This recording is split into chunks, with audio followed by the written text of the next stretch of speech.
La Clover 6 est donc une loupe électronique, design assez légère, un écran de 6 pouces, donc de 15 cm, qui a des boutons physiques, 6 boutons proches de l'écran, facilement accessibles.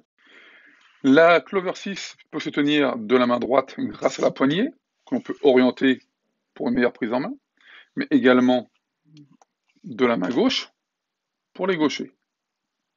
Une autre solution est de rabattre la poignée sous la loupe, de l'incliner afin de poser la loupe directement sur le document et d'avoir l'écran qui est incliné à 45 degrés pour une lecture simple sans avoir besoin de tenir la loupe.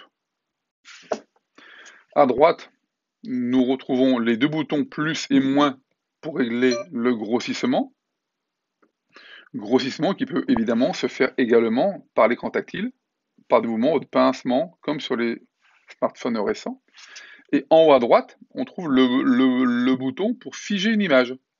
Je fige mon image, que je peux ensuite grossir, et dans laquelle je peux me déplacer pour consulter en détail quelque chose. Un appui long sur ce bouton va permettre de mémoriser l'image figée dans la mémoire interne de la Clover 6 et de la rappeler par la suite. Donc, à gauche se situent 3 autres boutons très importants. Le premier au centre pour le choix des couleurs.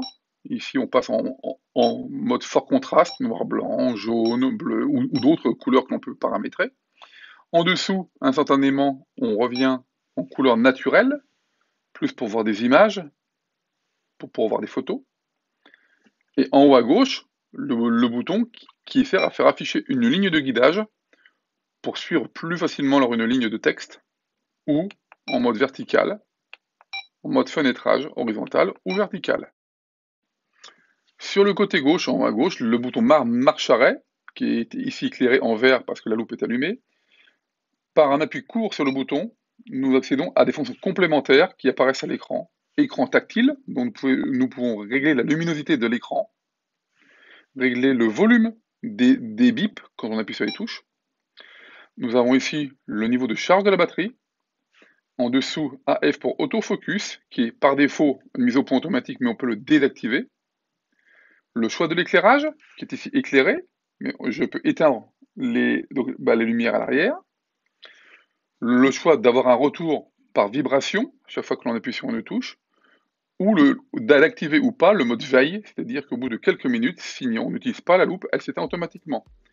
Toutes ces fonctions donc bénéficient de l'écran tactile de la loupe.